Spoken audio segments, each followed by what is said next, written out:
नमो अरहन्ताणम् नमो सिद्धाणम् नमो आयर्याणम् नमो उवज्यायाणम् नमो लोये सवसाहूणम्।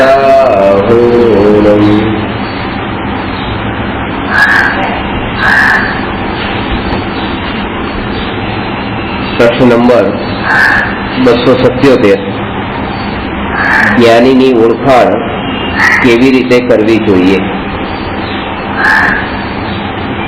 ગઈકાલે સામાન્ય રૂપે ચર્ચા કરી હતી કે જ્ઞાનીની ઓળખાણ આત્માનુભૂતિ દ્વારા થાય છે અને આત્માનુભૂતિ એ અંતરની પ્રક્રિયા છે, એટલા માટે જ્ઞાનીની ઓળખાણ અજ્ઞાની માટે અસંભવ સમાન છે। તેમ છતાંય 12 લક્ષણોથી જ્ઞાનીની ઓળખાણ થઈ શકે એવા 8 લક્ષણો છે। 6 ધારામાં બતાવ્યું છે, ત્રીજી ધારામાં સમ્યક દર્શનનું વર્ણન કર્યું છે કે સમ્યક દ્રષ્ટિ જીવ 8 અંગથી સહિત હોય છે અને 25 દોષોથી રહિત હોય છે। તો જેમનામાં 8 ગુણ હોય અને 25 દોષ હોય એ સમ્યક દ્રષ્ટિ છે। તો 8 ગુણ 8 અંગ એ કયા? તો એના નામ છે, પહેલું નિશંકિત અંગ, બીજું નિકાંક્ષિત અંગ, ત્રીજું નિર્વિચિકિત્સા અંગ, ચોથું અમૂઢ દ્રષ્ટિ અંગ, પાંચમું ઉપગુહન અંગ, છઠ્ઠું સ્થિતિકરણ અંગ, સાતમું વાત્સલ્ય અંગ અને 8મું પ્રભાવના અંગ। સૌથી પહેલા નિશંકિત અંગ છે। નિશંકિત અંગનો અર્થ એ છે કે જે જીવ જીનેન્દ્ર ભગવાનના વચનોમાં શંકા ન કરે એ જીવ નિશંકિત અંગનો ધારક છે। જીનેન્દ્ર ભગવાનના વચનમાં શંકા ન કરવાનો અર્થ એ કે કુશંકા ન કરે, શંકા તો કરે। બે શંકા અને કુશંકા વચ્ચે અંતર છે કે શિષ્યને કોઈ એવી જિજ્ઞાસા થઈ કે આ વસ્તુનું સ્વરૂપ કેવું હશે। જેમ તમને ગઈકાલે પ્રશ્ન એવો થયો કે ભાઈ આ કર્મના ઉદય હશે કે નહીં હોય। ક્યારેક એવું હોય કે કર્મના ઉદય હોય નહીં ને આપણે કર્મના ઉદય માનીએ અને પછી ભગવાન આપણને સજા આપે કે તમે પુરુષાર્થ કેમ નહીં કર્યો, મારી ભક્તિ કેમ નહીં કરી, અને પછી ક્યારેક આ મંત્ર તંત્ર કોઈ ગુરુ આપણા ઉપર ચલાવી દે। આપણે કર્મના ઉદય ઉપર એટલો દ્રષ્ટ વિશ્વાસ મૂક્યો કે કર્મના ઉદયથી બધું થાય છે, જે થશે, જે વસ્તુ મળવાની હશે કર્મના ઉદયથી મળશે। દીકરાના લગ્ન થવાના, દીકરીના લગ્ન થવાના કર્મના ઉદય જયારે હશે ત્યારે થશે, એવું કરીને આપણે બેઠા રહ્યા અને ખરેખર પછી આમ કર્યું અને એના કારણે કામ ન થયું એટલે વધારે દ્રઢ શ્રદ્ધા થઈ ગઈ કે ખરેખર જો આપણે કઈ કર્યું નહીં એટલે થતું નથી। કર્મના ઉદય નામની વસ્તુ હોતી જ નથી। લોકો મહેનત કરે છે તો જો કામ થઈ જાય છે લોકોના, આપણે મહેનત ન કરી એટલે કામ ન થયું। એટલે એમ ભગવાનના વચનમાં શંકા કરવા લાગીએ છીએ અને આવી શંકાનું સમાધાન કરવા માટે જો કોઈ શિષ્ય ગુરુને પ્રશ્ન પૂછે કે ખરેખર આ કર્મનું સ્વરૂપ હોય તો તમે મને સમજાવો, કેવી રીતે કર્મનું સ્વરૂપ હોય છે। જેમ કે ભાઈ કર્મનું સ્વરૂપ હોય, પૈસા હોય તો સારી રીતે દવા થાય કે હોસ્પિટલમાં ટ્રીટમેન્ટ થાય, ત્યારે મેડિકલ આટલું મોંઘું છે તો પહેલેથી આપણે પૈસા બચાવીને રાખવા જોઈએ કે છેલ્લી ઘડીએ પછી આપણે કોઈની પાસે હાથ ન ફેલાવવો પડે। આવી બધી ધારણાઓ આપણે અંદર બાંધી દીધી, પણ જયારે એ મરણ આવે અને પૈસા બેંકમાં પણ પડ્યા હોય, પણ જો આયુષ્ય જે ક્ષણે પૂરું થવાનું હોય તો એ કોઈ પૈસા કામમાં નહીં આવે, ત્યાં એને રસ્તા પર હાર્ટ એટેક આવી જશે। પાણીની બોટલ લેવા માટે 10 રૂપિયા જે છે 10 રૂપિયા ખર્ચવાનો પણ એને અવસર નહીં મળે। પૈસા કરોડો રૂપિયા પડ્યા છે, પાણી કરતો હશે ને મરશે। એટલે એ કે કર્મના ઉદય જેવા હોય તો અનુકૂળતાઓ ગમે એટલી હોય પણ એને કોઈ અનુકૂળતા કામમાં નથી આવતી। અને જો પુણ્યનો ઉદય એવો હોય અને પોતાની પાસે કોઈ અનુકૂળતા ન હોય તો એ સામેથી કોઈ બીજા આવીને પણ મદદ કરી જાય, એવું પણ બને। પૈસા છે, શરીરમાં બીમારી છે, ઓપરેશન કરાવવું છે પણ લોભનો ભાવ પણ છે તો ઓપરેશન કરાવવું કે ન કરાવવું તો આટલો ખર્ચો થઈ જશે। હવે એક ભાવ છે તો ઓપરેશન નથી થઈ શકતું। અને કોઈ ગરીબ છે કે જેની પાસે કઈ પૈસા નથી એટલે કોઈ સહાય કરી કે ચલો અમારા તરફથી તમને ઓપરેશન, એનું ઓપરેશન થઈ ગયું, પૈસા નથી તોય છે. આની પાસે પૈસા હોવા છતાં પણ ઓપરેશન ન થયું અને પેલા પાસે કઈ નથી તો ઓપરેશન એનું થઈ ગયું. કહેવાનો અર્થ એ છે કે પુણ્ય અને પાપના ઉદય અનુસાર બધા અનુકૂળ અને પ્રતિકૂળ સંયોગો મળે છે. પોતાના પુરુષાર્થથી કે પોતાની મહેનતથી, પોતાની ચતુરાઈથી, પોતાની બુદ્ધિ કે આવડતથી, પોતાના જીવનના અનુભવથી કશું જ મળતું નથી ને એ અનુભવ પૂરતો જ રીતે કામમાં આવતા નથી.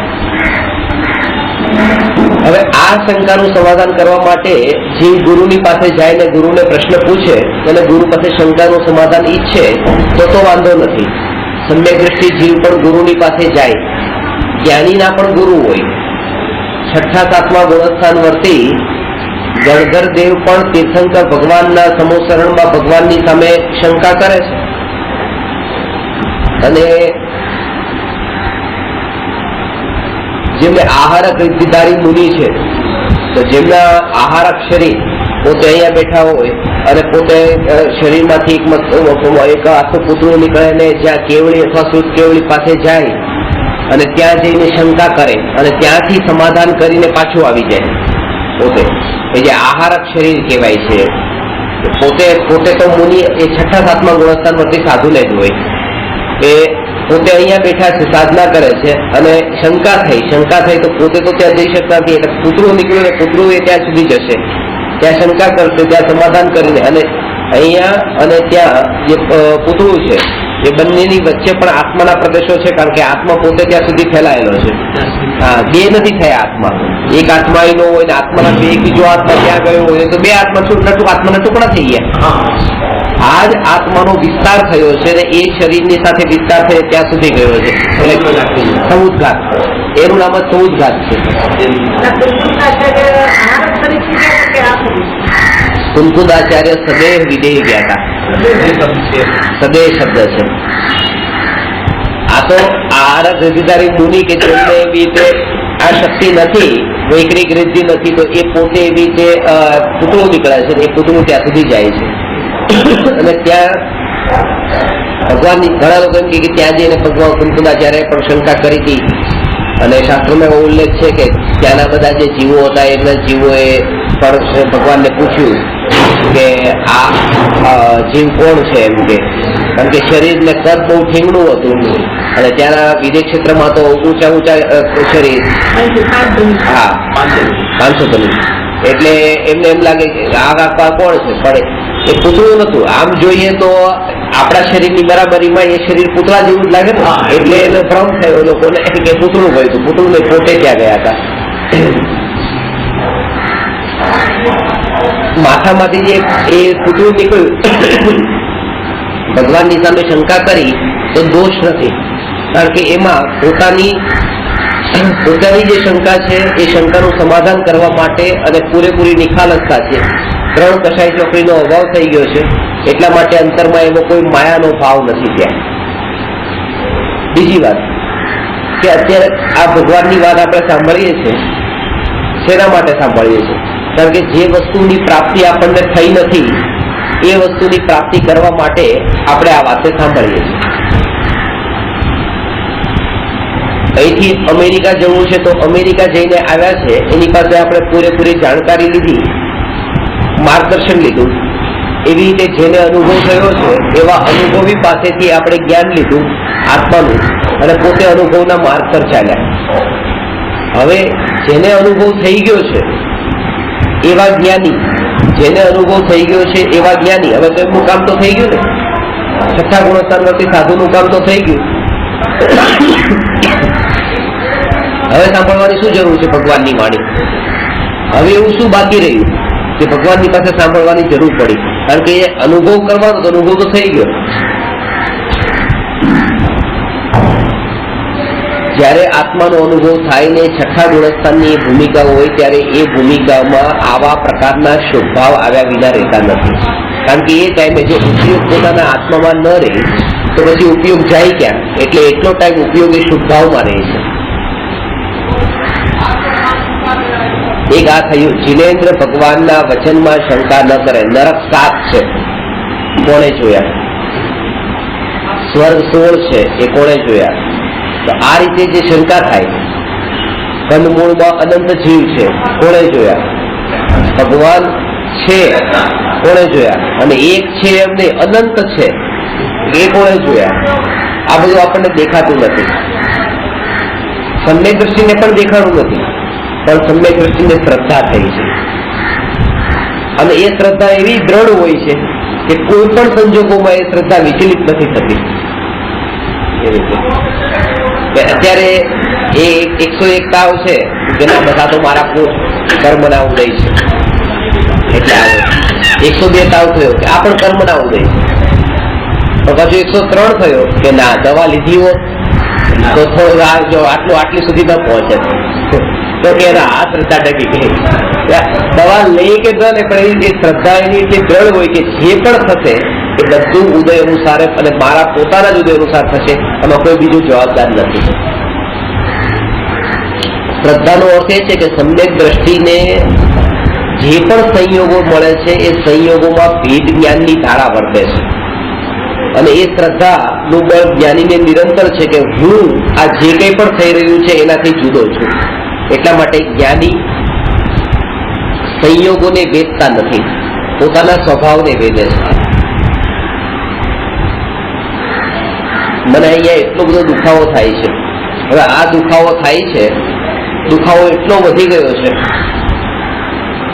પણ આ વેદન અનુભવ થયો, આ દુખ્યું, એ દુખ્યું એવો જો હું અનુભવ કરું તો દુઃખ થાય છે. ખરેખર મને જે અનુભવ થઈ રહ્યો છે ને, આ દુઃખનો અનુભવ નથી થઈ રહ્યો, મારા જ્ઞાનનો અનુભવ થઈ રહ્યો છે. એ દુઃખ એ જ્ઞેય છે અને એ દુઃખ જ્ઞાન રૂપી દર્પણમાં પ્રતિબિંબિત થયું છે.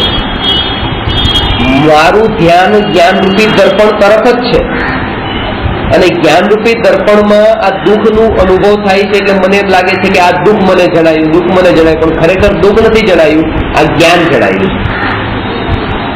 વાત સમજાણી? મારું ધ્યાન દર્પણ તરફ છે, સામે મોર છે, કળા કરી રહ્યો છે.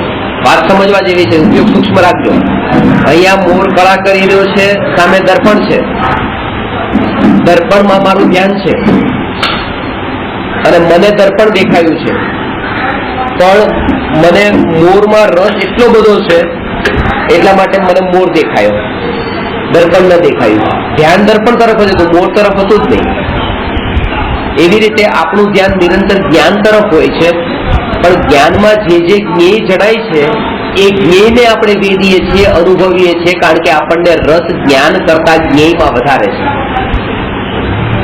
એટલે જેટલી પણ પીડા થાય કે આ અત્યારે માનો કે આટલી પીડા આ લેવલની છે, પછી એ પીડા આ બધી, આ જ્ઞાન, આ જ્ઞાન, આ જ્ઞાન, એ જેટલું પીડાનું વેદન વધતું જાય તેમ સમજો આ જ્ઞાન જ જણાયું, આ જ્ઞાન જ જણાયું. અને એ જયારે જ્ઞાન જણાયું એવો વિચાર પણ જો કરશો ને તો એ સમયે જે પીડા જે છે ને એ પીડાનો અનુભવ જ ન થયો. પીડાનો અનુભવ ન થયો તો એ પીડાના અનુભવથી દુઃખ હતું, પીડાથી દુઃખ નતું, પીડાના અનુભવથી દુઃખ હતું. અને પીડાનો અનુભવ ન કર્યો તો એનાથી દુઃખ પણ ન થયું. અનુભવ એકલો જ્ઞાનનો રહ્યો, જ્ઞાનનો અનુભવ રહ્યો તો ત્યાં એકલું સુખ જ રહ્યું, નિરાકુળતા રહી, આકુળતા ન રહી. વારંવાર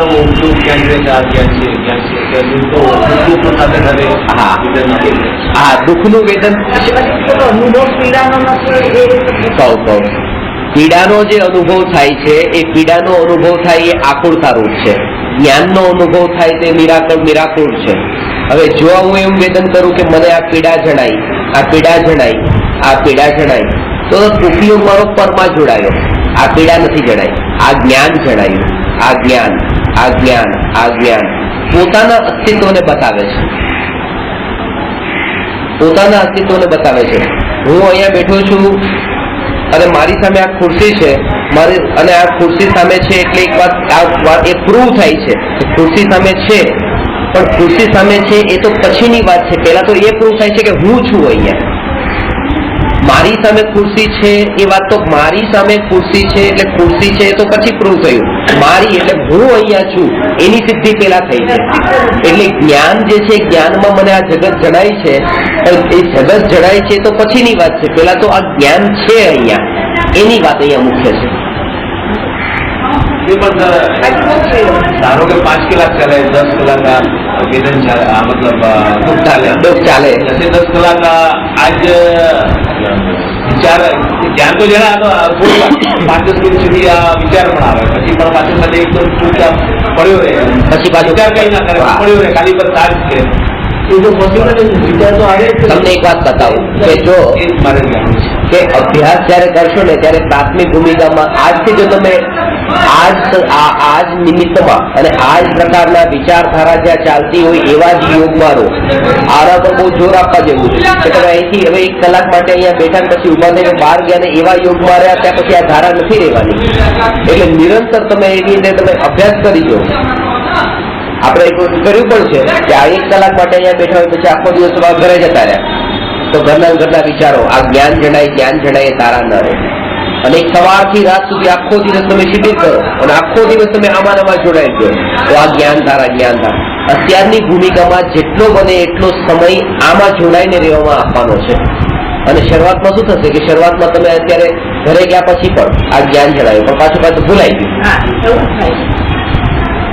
એ ભૂલાઈ ગયું. અનંતાનુબંધી કશાયની તીવ્રતાના કારણે આ જ્ઞાન જે છે એ નિરંતર સ્મરણમાં નથી આવતું. એટલે અનંતાનુબંધી કશાય જેનો મંદ પડ્યો હોય એને વારંવાર આની સ્પર્શના થાય છે. આ ચિંતન પણ એનું ધારા રૂપે ચાલે. અનંતાનુબંધી કશાય મન પડવાનો અર્થ એ કે બહારની તો વિષયની આકુલતા એટલી બધી છે. અહીંયા સાંભળવા માટે આવ્યા ને જ્ઞાન પ્રાપ્ત કરીને અહીંયા પણ એની એક ધારા છે. આજે દુકાન ખોલવાની છે, દુકાનમાં આજે આટલો વેપાર થશે કે નહીં થાય, આને આટલા ચૂકવવાના છે, આની પછી આટલા લેવાના છે, આનું આ કરવાનું છે, આ કરવાનું, એટલા વિચારો એના ચાલુ છે. અને એટલી અંદરમાં ભાવોમાં દ્રઢતા પણ છે કે આવું નહીં થાય તો શું થશે, આવું થશે તો શું થશે. એ બધા વિચારોના વિકલ્પોના વમળોને લઈને હવે આ વાતને સાંભળી તો એમ લાગ્યું કે બાબા અભ્યાસ કરશું અહીંથી ઉભા થયા અને અભ્યાસ થોડી વાર કર્યો પછી છૂટી ગયું. કારણ કે અનંતાનુબંધી કશાયો જે અંદરમાં ભરેલા પડ્યા છે એનું જોર એટલું બધું હોય છે અને ખેંચીને ત્યાં લઈ જાય છે. એટલા માટે જે વિષયો સંબંધી આપણને અંદરમાં ઉપયોગ આપણો એમાં તલ્લીન થઈ જાય છે અને એ વસ્તુ જે વસ્તુ આપણને મહિમાવાન લાગી જાય છે એની મહિમા પેલા ઘટી જાય. જો એની મહિમા ઘટી હશે તો અનંતાનુબંધી કશાય ઘટશે. જો એની મહિમા ઘટી જશે, પર પદાર્થોની મહિમા ઘટી જશે તો અનંતાનુબંધી કશાય જે છે એ અનંતાનુબંધી કશાય પણ ઓટોમેટિક ઘટી જશે. નિયમથી ઘટવાનો છે. એની મહિમા છે ને, વાત એ છે કે મહિમા છે એટલા માટે કોઈ પણ વસ્તુની એક સતત હાજરી પોતાની મહિમા પોતાનેથી મહાન કઈ નથી. પોતાનાથી મહાન દ્રષ્ટિ તરત જ ઉપયોગ તરત પોતાના તરફ જાય. ગમે એવી શોધ થઈ કે અત્યારે જો કેટલી સેમસંગ ના ગેલેક્સીના અંદર કેટલી એપ્લિકેશન છે, હવે કેટલું સારું કોમ્પ્યુટર તરત દ્રષ્ટિ. આ બધું જાણનાર કોણ? આત્મા છે ને. જેને પણ આ બધું શોધખોળ કરી એ આત્મા, કોઈ જીવ, કોઈ વ્યક્તિ જે છે જે જીવ. હવે એ જીવ મહાન છે કે આ વસ્તુ મહાન છે? આ જડ વસ્તુ મહાન છે કે એ જીવ મહાન છે? હવે એ જીવમાં આટલું બધું જ્ઞાન અંદરમાં ભરેલું હતું ત્યારે તો એને કોમ્પ્યુટરમાં ભર્યું. આજે અંદરમાં જે પણ એને ફીડબેક અંદર નાખ્યું એ બધું નાખ્યું તો અંદર અહીંયા જે હતું એ અંદર નાખ્યું છે. મહિમા આની આવવી જોઈએ. અને આખું જગત અત્યારે જે આ પૂતગલ જે દેખાય છે એની મહિમા કરે છે. આ જે શોધનાર એની મહિમા નથી આવતી. અને એની મહિમા નથી આવતી એટલા માટે જ આનો વિચાર પણ ક્યારેય નથી આવતો અને તરત જ એમાં એવો ફસાઈ જાય છે.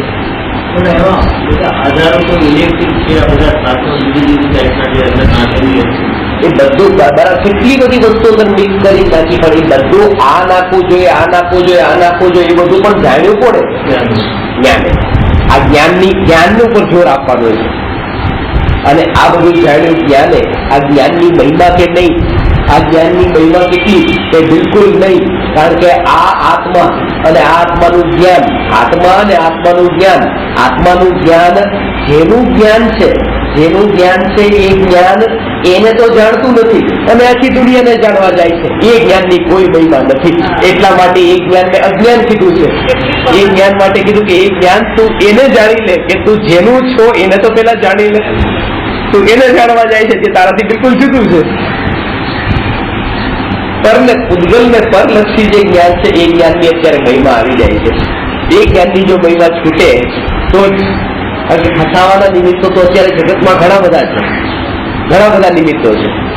સ્વિટ્ઝરલેન્ડની બ્યુટી જો કેટલું સરસ કેટલું સરસ, ફસાવાના નિમિત્તો ઘણા બધા છે.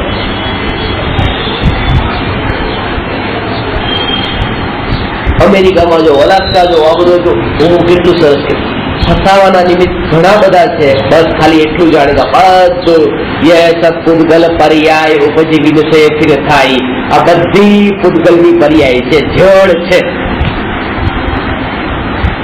અને આનો બોધ થવો ને એ બોધ જેને થાય એને આ ચિંતનની ધારા નિરંતર રહે. બોધનો અર્થ એ કે હવે એની દ્રષ્ટિમાં એ પદાર્થોની મહિમા થઈ ગઈ ઝીરો. ભાવભાષણ થયું એને હવે એની મહિમા થઈ ઝીરો. એવું નહીં, ત્યારે મહિમા આવે છે, મહિમા આપણે પણ ઝીરો થઈ જાય છે. એપલનું લેપટોપ આવ્યું તો મહિમા આવી, બહુ મહિમા આવી. અત્યારે એટલી મહિમા નથી આવતી. ઠીક છે, હું તમને એમ કહું કે મારી પાસે જો મોબાઈલ છે, આ મોબાઈલ થી હું કોઈને ફોન કરું ને તો વગર વાયર કનેક્શન વગર કોઈ સાથે વાત કરી શકું. તમે કહો એમાં વળી શું મોટી વાત છે, તો બધાની પાસે મોબાઈલ છે, એ તો મોબાઈલની પાસે મોબાઈલ છે. પણ જે દિવસે મોબાઈલની શોધ થઈ હતી એ દિવસે કેવું હતું?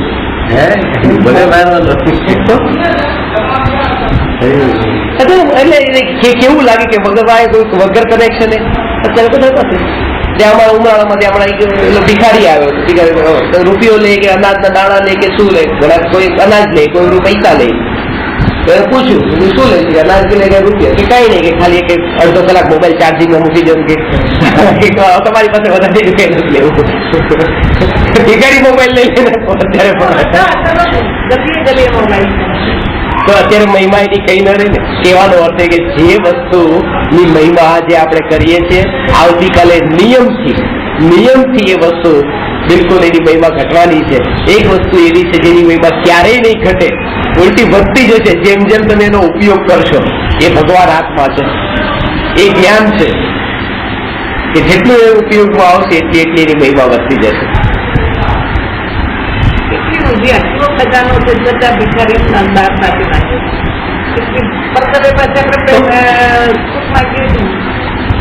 પરમાં તરત ભેદ થઈ જાય છે. પરમાં ભેદ એક સરખાપણી દ્રષ્ટિ નથી આવતી. બધું પૂતગલ એટલે પૂતગલ, પણ પોતાનાથી મહાન નહીં. જેટલું પણ શોધ, જેટલું પણ જ્ઞાન પરલક્ષી જ્ઞાન છે, પરલક્ષી જ્ઞાનની મહિમા નહીં. આની પાસે કેટલી આવડત છે, અનિલ અંબાણી પાસે કેટલી આવડત, ધીરુભાઈ પાસે કેટલી આવડત. ધીરુભાઈ અંબાણી એટલું કઈ ભણેલા નતા, પણ ભણેલા પાસેથી કામ કેમ કરાવરાવવું એ એમની પાસે આવડત હતી, બહુ આવડત હતી. પણ એ બધી પરની એટલી બધી મહિમા આવે છે કે પરના માટે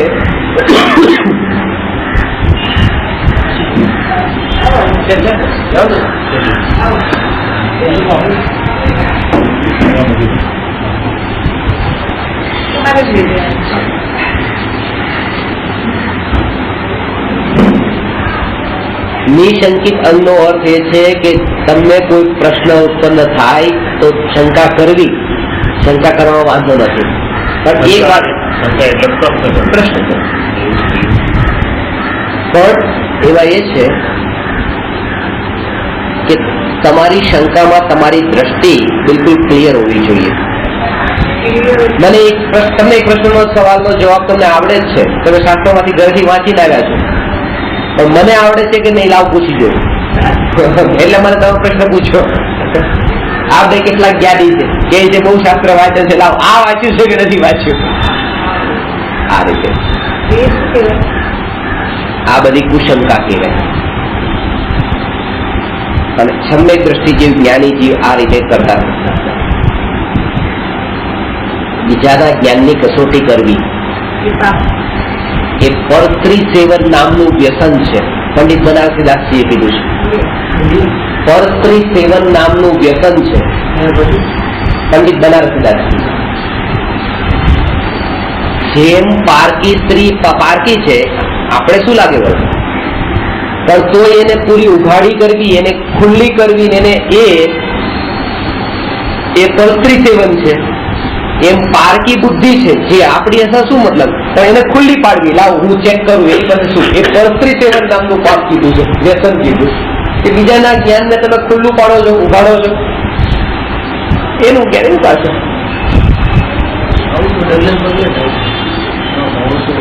બીજાના જ્ઞાનની કસોટી કરવા, આ કુશંકા થઈ ને એ શંકા થઈ, એ ચીજ કોઈ સમજવા માટે એ શંકા થઈ, પ્રશ્ન એક જ છે, દ્રષ્ટિનો ફરક છે. પ્રશ્ન તો એક જ છે. એક એ શંકા સામેવાળાનું જ્ઞાન સમાજવા માટે કરે, એક પોતાનું જ્ઞાન વધારવા માટે. કર્મના ઉદય કેવી રીતે હોય છે, કર્મના ઉદયનું સ્વરૂપ મને સમજાવો, એવો પ્રશ્ન કર્યો. હવે કોઈ કુશંકા પણ કરે, કોઈ શંકા પણ કરે. જેને શંકા કરી છે ને એને સમાધાન મળ્યા પછી અંદરમાં એક શાંતિ હતી, અને પેલાને દુઃખ હશે, અને આનો જવાબ તો આવડી ગયો, હવે બીજો કયો પૂછું.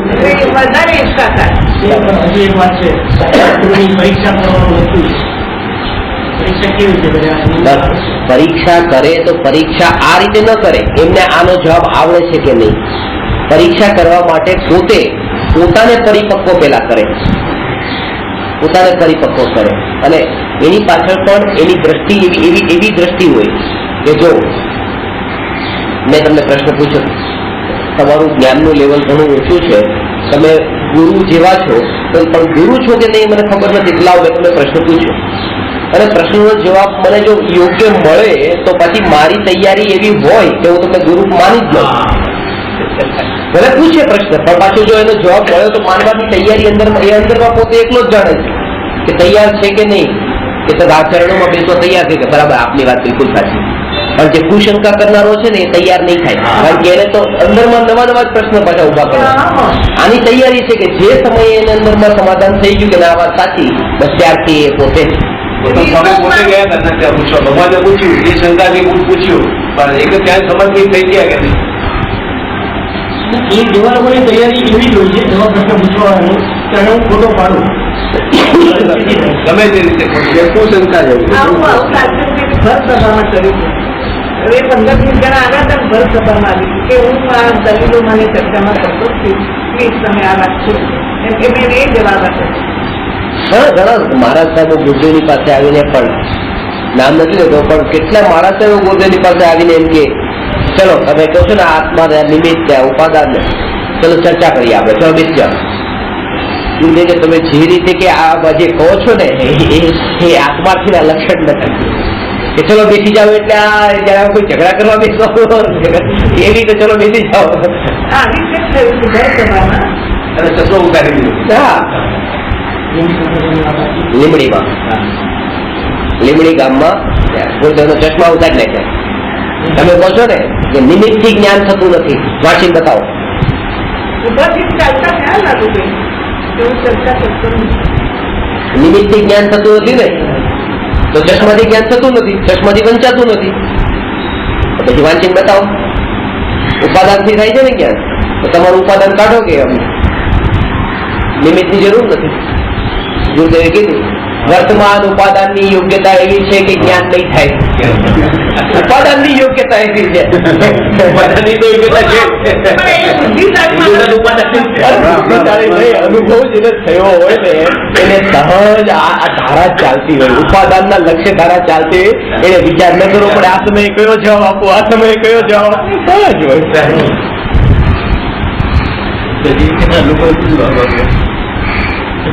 કે બસ કહેતો હોય કે જો ખોટા ખોટા કઈ જવાબ આપતા આવડે ને જાવું કહી જાવું કહી તો વાત બહુ અલૌકિક છે, ખરેખર સમજવા જેવી છે. એ ગુરુની પાસે જાય તો ગુરુની પાસે પોતે પ્રશ્ન પૂછે અને પૂરેપૂરી તૈયારી સાથે જાય કે ગુરુને હું સર્વસ્વ સમર્પણ કરીશ. જો મને આ સમાધાન થયું તો, અને મને અંદરમાં જાણવાની એટલી જિજ્ઞાસા છે, પાછું એ કે પોતાના લક્ષ્યનો નિર્ણય કરીને એ સાંભળવા માટે જાય છે. જો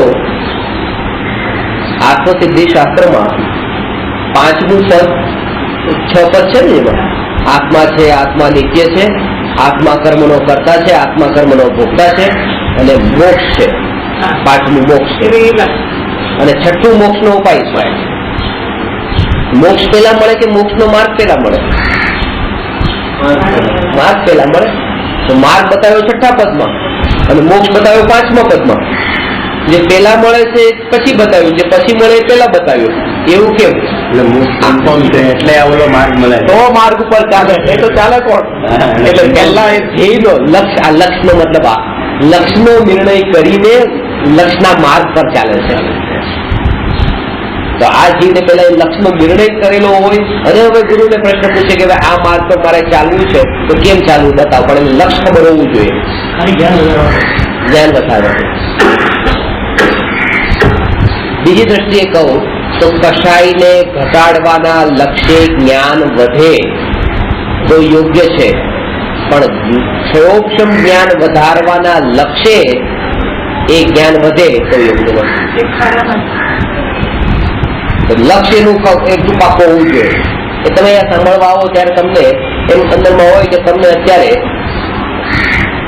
10 શાસ્ત્રનું જ્ઞાન છે અને અહીંયા સાંભળીને તમને પછી 12 શાસ્ત્રનું જ્ઞાન થાય, એ લક્ષ્ય રાખીને તમે અહીંયા સાંભળો 2 કલાક નહીં. અત્યારે મને મારા ઘર પ્રત્યે આટલો તીવ્ર રાગ છે, પત્ની પ્રત્યે આટલો તીવ્ર રાગ છે, આ રાગ જે અંશે પણ થોડા અંશે પણ આ સાંભળીને જો ઓછો થાય, બસ આ લક્ષ્ય હું આ સાંભળવા આવું છું. લક્ષ્ય હોવું જોઈએ કસાઈને ઘટાડવાનું, જ્ઞાનને વધારવાનું નહીં. કસાઈને ઘટાડવાનું લક્ષ્ય હોવું જોઈએ, ગુરુના વચનને સાંભળીને. જ્ઞાન વધારવાનું લક્ષ્ય ન હોવું જોઈએ. કસાય કસાય એટલે જ્ઞાન વધી જશે ઓટોમેટિક.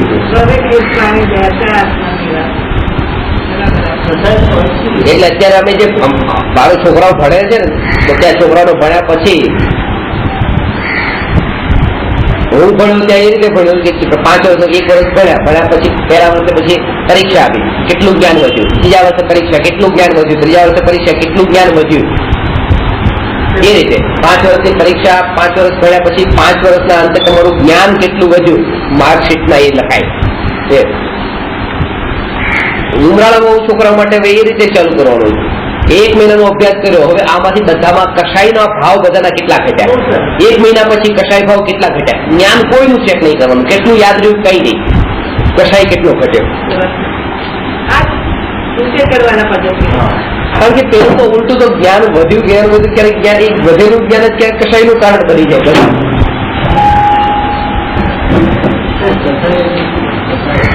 આત્માને કથે એવો આત્માના અંદર ઉત્પન્ન થવા વાળો વિકારી ભાવ. કસાય એટલે ક્રોધ, માન, માયા, લોભ. કસાયનું બીજું નામ રાગ, દ્વેષ. કસાય શબ્દ એટલે કસે તે કસાય. કસે એટલે આત્માને જે આમ કષ્ટ પહોંચાડે છે.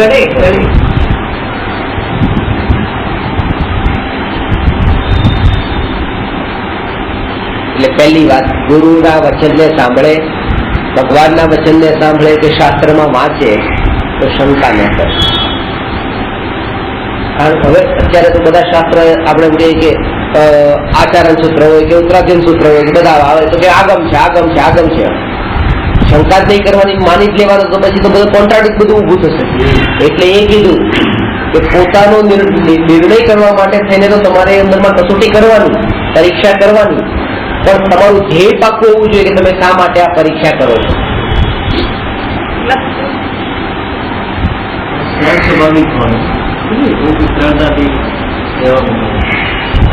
જીતની દોડમાં ચલો આપણે બે હરીફાઈ કરીએ, કોનું જ્ઞાન વધારે, ચલો તપાસ કરીએ નહીં.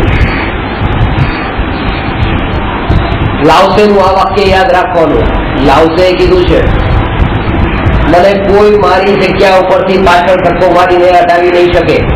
લાઈનમાં ઉભો છું ને એમાં, કારણ કે હું સૌથી છેલ્લે ઉભો છું, એટલે મને ચિંતા જ નથી કે મને કોઈ પાછળ મૂકી દે છે, હું આગળ જતો રહેશે. તો આટલું પણ ખાલી જો સમજી જઈએ ને તો જે દોડમાં જે લાગ્યા છે ને હું આગળ વધી જાઉં, બધાને કઈ ન રહે, બધે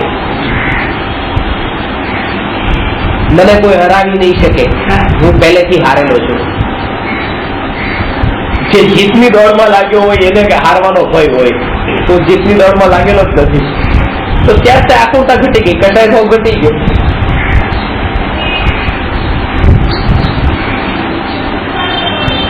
અને ખરેખર એ જે હારી ગયો ને એ જ ખરેખર જીત્યો છે. એને ખબર નથી કેમ હાર્યો, જીત્યા વાળા તો ખબર જ નહીં પડી કે કેમ હાર્યો, જીત્યો.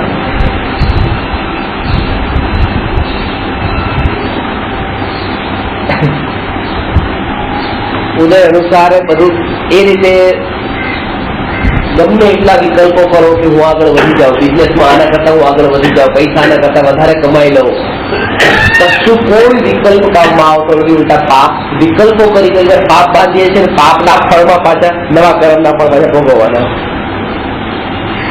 પુણ્ય વેડફાય છે અને પાપ બંધાય છે.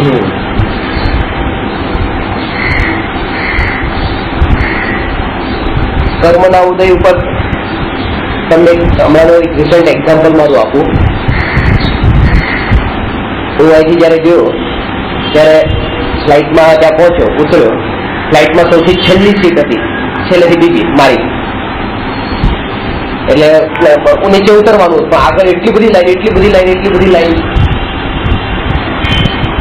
અને મારે તરત જ ઉતરી તરત આગળ મારે ફેરી પકડવાની. જો એ ન પકડું તો પછી બીજા દિવસે એક દિવસ આખું રોકાવવું પડે. એટલે મેં પેલા આગળ વાળા ભાઈને કીધું, મેં કીધું આગળ જવા દો. એટલે કે આગળ આટલા બધા લોકો ઉભા છે, ક્યાં જવું છે કે જોરથી ગુસ્સામાં બોલે, એટલા બધા જવું છે, આ જાઓ જાઓ જાઓ. એક માણસે મને જવા દીધું, પણ આગળ તો બીજી આટલી લાઈન હતી, પણ આખા પ્લેનમાં એટલો અવાજ કરી મૂક્યો ને એને બધાને કે આને જવા દો કે આને મોડું થાય છે એમ કરી એટલો અવાજ કર્યો. ટ્રેનનો દરવાજો ખુલ્યો એટલે વાર સુધીમાં તો મને પહેલા બધા લોકોએ ધક્કો મારી આગળ મોકલી દીધો. પહેલા નંબર ઉપર આવી ગયો, છેલ્લેથી પહેલા સુધી ઉતર્યા. અમારી બેગ હતી, બેગની રાહ જોઈ તો બેલ્ટ ઉપર બેગ આવી નહીં, બધાની બેગ આવી ગઈ, બધા જતા રહ્યા, હું એકલો આવું છું. બધા જો આને મોડું થાય છે ને કે જો બધા હસતા જાય, મારે તો મોઢું આમ છુપાવો, મેં શું કરવું કીધું. છેલ્લી બેગ સૌથી મારી આવી, કારણ કે ચેકિંગ મેં પહેલા કર્યું હતું તો બેગ સૌથી નીચે ગઈ.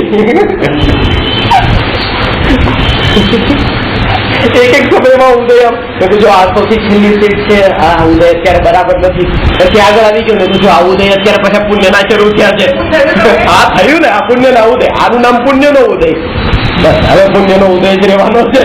પાછો પાર ગયો છે, આ તો પાપ નો ઉદય છે. થોડા ટાઈમ માટે પુણ્ય ઉદય આવે છે. થોડા ટાઈમ માટે આવા ઉદયો ચાલતા હોય છે, આવું નિરંતર ચાલતું હોય છે. આ તો ત્યારે આપણને એક્સ્ટ્રીમ કઈ એવું થાય ત્યારે ખબર યાદ આવે, આપ મળી ગઈ તો પાછો પુણ્ય ના ઉદય હતા. થવાનું જે થાય છે એ થાય છે, આપણને એવું લાગે છે કે આપણે કઈ કોશિશ કરીને આગળ આવે, આપણે કરતા બહુ છે એ સુધી માન્યતા. પછી પેલા ભાઈ હતા, એને કહ્યું મને કે તમારે ખોટે ખોટું કઈ કહેવાની જરૂર હતી, પાછળ ઉગાડી વાળી જરૂર હતી. તો હું કઈ બોલ્યો નહીં, કારણ કે મને ખબર હતી કે આ બધું આ થવાનું છે, જવા દો, કઈ વિકલ્પ નથી કરવાના. મરાઠી ના તમારે હિન્દી બધા જાણતા બોલતા હોય ઉદયો વિકલ્પ ક્યાંય કામમાં આવતા નથી. બસ ને આવું જાણનાર પછી નહીં જાણતો એના માટે જુદી વાત છે. જાણે ઓલરેડી છે. ચલો મોટી વાત એ છે, વિસ્મૃતિ થઈ જાય ક્યાં ક્યાં. સાવધાન મીડિયમ સ્કીલ જો હશે ત્યારે હું આ બધું જાણવા છતાં મારે કેવું બનાવી દીધું. ના ના ખબર એટલે યાદ અંદરમાં કે જો આ કીધું આ ઉદય, પછી આગળ ગયો ત્યારે ખબર કે આ ઉદય જો પુણ્યના ઉદય ચાલુ થઈ ગયા, પણ જે નીચે ઉદય પછી કે આ પાપનો ઉદય ચાલુ થયો.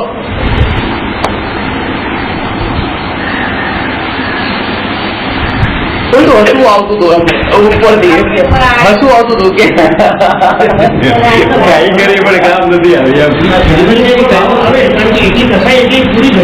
ઉદય અનુસાર વિસરે ને એટલે કીધું ને, એ તો જે જ્ઞાની ઉદય અનુસાર વિસરે, પણ એ ઉદય અનુસાર વિસરવું મતલબ એવું તમારી થાય. ત્યારે એની ધ્યાન ચાલુ આમાં એવું દેખાય. છેલ્લી મારી મૂકાય, પહેલી મારી મૂકાય કે આવું જ છે. બધા તમારા ઉપર હસવા મળે કે અમે દાખલ કરીશું. શ્રીમદજીને સવામુક્તિ થાય ને સ્વામીનો થાય ચેતન દત્તા માટે વપરાય. શ્રીમદજીને મેં સાંભળ્યું હતું. સુમધને આયોજન અને બધું એના ટાઈમે એટલું પ્રોપર થાય એટલું અને એ જ યોગ્ય હવા યોગ્ય થાય. આપણે આજે બરાબર નથી બેઠા, આમ અંદર બરાબર જોઈએ, બરાબર અંદર કહેવાય, આ બરાબર નથી નહીં. આ કાળે આ સમય આ બિલકુલ બરાબર. અચાનક આવું નથી થઈ ગયું, અચાનક નહીં. અનંત કાળ પેલા ભગવાનના જ્ઞાનમાં હતું. 23મી તારીખે સવારે 7 વાગે તમે અહીંયા બેસવાના છો. આ તો આપણા જ્ઞાનમાં નતું એટલે ચોકી ગયા. અરે અહીંયા આ બધું નક્કી આ તે વસ્તુ મને કાલ સવારે જેમને કીધું ભાઈએ હરિયાણા જમીનમાં આ વિકેટ ક્યાં આ વિકેટ આવી જ છે. આ ટાઈપનું અને આ તો આજે તમારી સાથે હું છું, કાલે મને ન પણ હોઉં અને તમે એકલા ક્યાંય પણ હોવ, પણ આ વાત આ સિદ્ધાંત નહીં ભૂલતા. મને ભૂલી જશે, સિદ્ધાંત નહીં ભૂલતા. હવા યોગ્ય હોય એ અનાદિકાળથી નક્કી હતું, એ થયું છે. આ નવું કઈ અચાનક નથી થઈ ગયું, અચાનક નથી થઈ ગયું, ન થવા યોગ્ય નથી થયું. બધું બરાબર છે, થયેલું છે. નક્કી જ થયેલું છે. તો પછી આ આત્મા બધા જે સ્મૃતિમાં પામશે ત્યારે પછી કોઈ પામે નહીં પામે પહેલેથી નક્કી ખબર પુરુષાર્થ કેમ થાય? તમને થોડી ખબર છે, ભગવાનને ખબર છે. ભગવાનને ખબર છે, કેવડી ભગવાનને ખબર છે. તમને ખબર એટલે પુરુષાર્થની છે જરૂરત, એટલે પુરુષાર્થની જરૂર છે. અને ના નહીં કરો, પુરુષાર્થે નહીં કરો, નહીં કરો પુરુષાર્થ, પુરુષાર્થે નહીં કરો. બધું મોક્ષ જવાનું છે નક્કી, બધું નક્કી, બધું નક્કી. તો પછી બધું નક્કી છે, પછી એ માનો ને કે ખાવાનું મળવાનું મળશે, નહીં મળવાનું નહીં મળે. એના માટે તો પછી મહેનત કરી. ના એ તો મહેનત કરવી પડે. અને આત્માની વાત આવે ત્યારે એ તો બધું નક્કી છે. એટલે આપણે પોતે પોતાની સાથે એવા તર્ક વિતર્ક અંદરમાં કરી મનને બનાવી લઈએ છીએ. ના બરાબર, આમ નહીં, આમ બરાબર, આમ બરાબર, અને સંતોષ માની લઈએ છીએ. ખરાબ થાય કે સારું થાય સંતોષ જ માનવાનું થાય. ખરાબ અને સારું હોતું જ નથી. ખરાબ હોતું નથી, બધું યોગ્ય છે. Nothing is bad. એ તો તમારા માટે ખરાબ થયું, કોઈના માટે સારું પણ થયું છે. તમારા ઘરમાંથી કોઈ રીતે ચોરી કરીને જતો રહે, પૈસા લઈને જતો રહે, ખરાબ થયું તો સારું થયું? બહુ ખરાબ થયું. અને ચોરના ઘરવાળા ગયા બહુ સારું થઈ ગયું. ઘટના એક જ ઘટી છે. રાતના વરસાદ આવે એટલે રોડ વાળાને તકલીફ થાય છે, ફ્લેટમાં સુતા એને સારું લાગે છે. હા, દિવસમાં આવે એટલે આપણે તકલીફ થાય છે. પણ એક વ્યક્તિને તાવ આવતો હોય ત્યારે એસીની ઠંડી નથી જોવું, વ્યક્તિને સવારે એવું હોય, સાંજે એવું, સવારે ગરમી લાગતી હોય. રાતના વરસાદ એટલે ગરીબ લોકો શું કહે કે ક્યારે જીવના પરિણામ પલટાઈ જાય. મનુષ્ય છે, મનુષ્ય માટે વિષ્ટા છે. અરે આ તો બહુ ખરાબ, બહુ ખરાબ. પણ જે ફૂડ છે એને તો ખોરાક છે, એટલે તો એ સૌથી સારું લાગે છે. આપણે કે એ જીવ ભૂંડમાં અને એ મનુષ્ય પાછું મરીને ભૂલમાં જ જન્મ. તો પછી એની વસ્તુ સારી લાગે છે. બધું એની જ છે. જીવ એને મેં તમને કીધું, આપણે ટોયલેટમાં ગયા, હાથ ધોયા, પાછા વોશ મશીનમાં ગયા, હાથ ધોયા, બરાબર સાબુથી હાથ ધોયા, એમાં નથી હાથ ધોયા, પાછા 5 મિનિટ વાગ્યા, લપસી ગયા, પડ્યા ભૂંડમાં ગયા, સીધો ખાવાનું ચાલુ કરી દીધું. અહીંયા આપણે આટલા હાથ ધોતા તેનાથી દૂર ભાગતા હતા, ચોખ્ખાઈ ચોખ, ત્યાં એને ખાવા મળ્યો. આ પરિણામ ક્યારે ભાવ ક્યારે પલટાઈ જાય, ભરોસો નહીં જીવનો.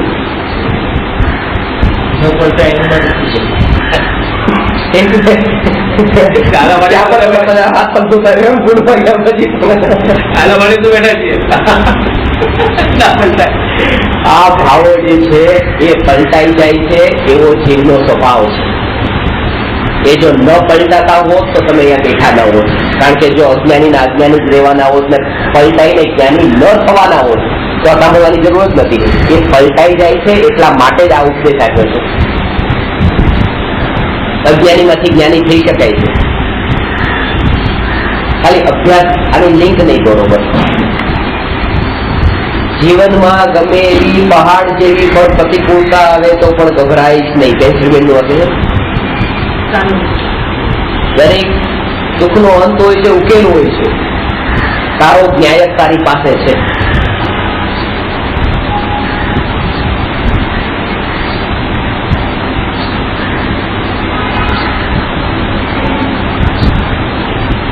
અત્યારે આ શરીરને છોડી દેવાની તૈયારી છે. આ છે કોને હોય? જેને આ શરીરમાં આનંદાનુબંધી કસાઈ ન હોય એને. આ દેહને અત્યારે છોડવાની તૈયારી છે, વાંધો નહીં ચાલે. બાકી જીવવાની ઈચ્છા નથી. જેને જીવવાની ઈચ્છા છે એને મરવાનો ભય છે. જેને જીવવાની ઈચ્છા નથી એને મરવાનો ભય પણ નથી. મરવાની પણ ઈચ્છા નથી. નિત્ય પોતાને માને, પોતાને બસ નિત્ય માને તો આ પોતાનું મરણ છે જ નહીં. હું નિત્ય છું, હું નિત્ય છું, હું નિત્ય છું. એવું તો ડર હોય ને કે ખોટી ગલત યોજના જતો રહેતો, હું છે આવું એવું ડરતો હોય. જયારે આ આત્માની વાત તમે સાંભળો ને તો તમને અંદરમાં જેટલી તમારી દશા જયારે એવી આવશે ત્યારે તમને એવો ભય પણ નીકળી જશે, કારણ કે તમને અંદરમાં દ્રઢ શ્રદ્ધા થશે. ખાવા નીકળી ગયું, જન્મ મરણનો ભાવ નીકળી જશે. હું અહીંયા જન્મીશ કે અહીંયા જન્મીશ, હું આત્મા, હું જાણનાર. સ્વભાવની પ્રશ્ન એ છે હું જાણનાર, હું જાણનાર, હું જાણનાર, હું જાણનાર, હું જાણનાર. તમે એમાં એવા જોડાઈ જાઓ એ ભાવો જેટલા આત્મામાં ઉત્પન્ન થાય છે, ક્રોધમાન માયેલું એ ભાવોથી જુદો. આજ સુધી આત્માએ કેટલા ક્રોધાદી કસાયના ભાવ કર્યા? નથી કર્યા. એક પણ ભાવ નથી કર્યો. એ બધા જ કર્મના ઉદય છે. આત્માએ શું કર્યું? જાણ્યું. હું આત્મા માત્ર જાણનાર. મેં કેટલા પાપ કર્યા? નહીં, મેં જાણ્યા. કારણ કે જાણવાની બહાર હું ક્યાંય ગયો નથી. જાણવું એ જ મારું કાર્ય છે. આવી દ્રઢતા જો આવે ને તો ઓટોમેટિક તમે જાણપણામાં એવા ગૂંથાઈ ગયા, જાણપણામાં ગૂંથાઈ ગયા તો જે કસાયના ભાવ, જે રાગ દ્વેષના ભાવ પર્યાયમાં હતા પાછા, એ પણ ઓટોમેટિક બંધ થઈ જશે. કારણ કે એ તો એટલે થતા હતા કારણ કે આ જ્ઞાન ઉપર દ્રષ્ટિ નથી ગઈ અનાદિકાળથી. એટલે કરનાર માનતો તો એટલે પોતાને એનો કરનારો માનતો તો એટલે થતા હતા. હવે કરનારો બની ગયો તો હવે જાણનાર છે, તો જાણવામાં જે આવે જાણે છે, જાણનાર છે, જે પણ આવે જાણે છે. એને જાણો શ્લોક જ કહી દીધો, જાણનાર છે, કરનારની વિચાર. જાણતા એમને ખબર પડે કે આ ખોટું છે એટલે બંધ થઈ જશે એમ બધું. હા ઓટોમેટિક. કારણ કે બસ ઓટોમેટિક એનો ઉપયોગ જ હટી જશે. એટલે ખબર પડશે ને કે આ તો ખોટું છે, આ તો એટલે ખોટું છે, આ તો ખોટું છે. ભાવમાં હશે તો ક્રિયામાં જાય તો નથી. ભાવમાં હશે તો ક્રિયામાં આવશે, ભાવમાં ના હોય તો ક્રિયામાં આવે પણ નહીં. આ ભાવમાં કરતા પણ હટી જશે તો ક્રિયામાં ઓટોમેટિક થશે.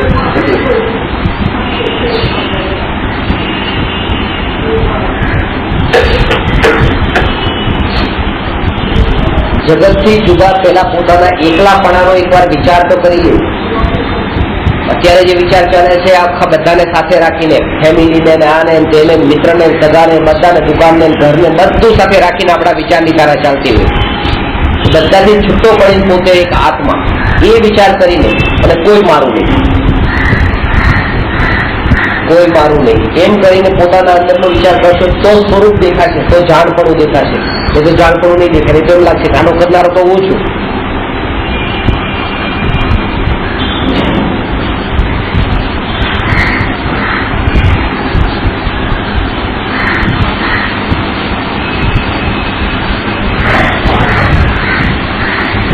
સમ્યક દ્રષ્ટિને કેવળ જ્ઞાન તો નથી, ચોથા ગુણસ્તરમાં કેવળ જ્ઞાન નથી, પણ તો એ સુખ છે કારણ કે કેવળ જ્ઞાનીની શ્રદ્ધા છે. કેવળ ભગવાનને ખબર છે કે સિગ્નલ છે એ 5 સેકન્ડ પછી ખુલવાનું છે, 5 સેકન્ડ પહેલા નહીં ખુલે. તમને કૃષ્ણને ખબર નથી 5 સેકન્ડ પછી ખુલશે, પણ શ્રદ્ધા છે. સર્વજ્ઞ ભગવાનના જ્ઞાનમાં જે જણાયું છે એ એમ જ થાય છે. એમ જાણીને કોઈ આપતા નથી, એ શ્રદ્ધા ના પડે.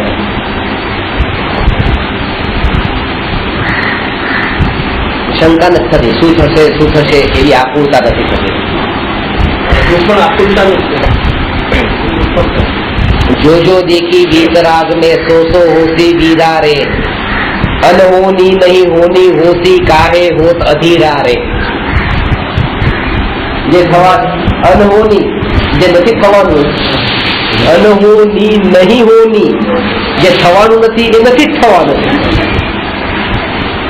એની જે જો જો દેખી વીતરાગ ને તો હોની વીરા રે, જે વિતરાગી ભગવાને જાણ્યું છે, દેખ્યું છે, એ તો થવાનું જ છે, અને જે નથી જાણ્યું એ થવાનું જ નથી. અનહોની નહીં હોની હોતી કાહે હો અધીરા રે. ખોટી અધીરાઈ શા માટે કરો છો?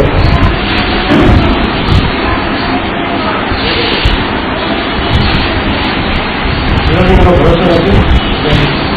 પછી આપણે ઓફિસે જઈએ, ધંધો કરીએ, એ બધું પુરસાદ કરીએ છીએ, એ આપણા જ્ઞાનમાં નથી એટલે આપણે કરીએ છીએ.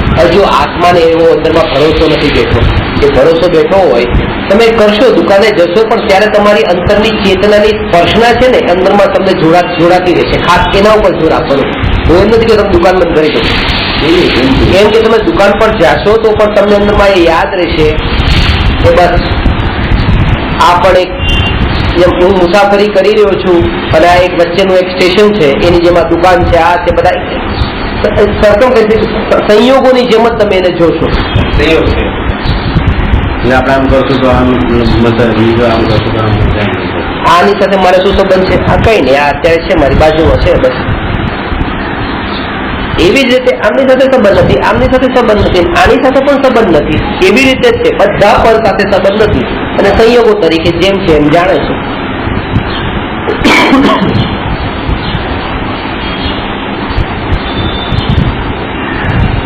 ક્રિયા ચાલુ રહે, તમારે ગંગા દશાની ક્રિયા ચાલુ રહેવાની.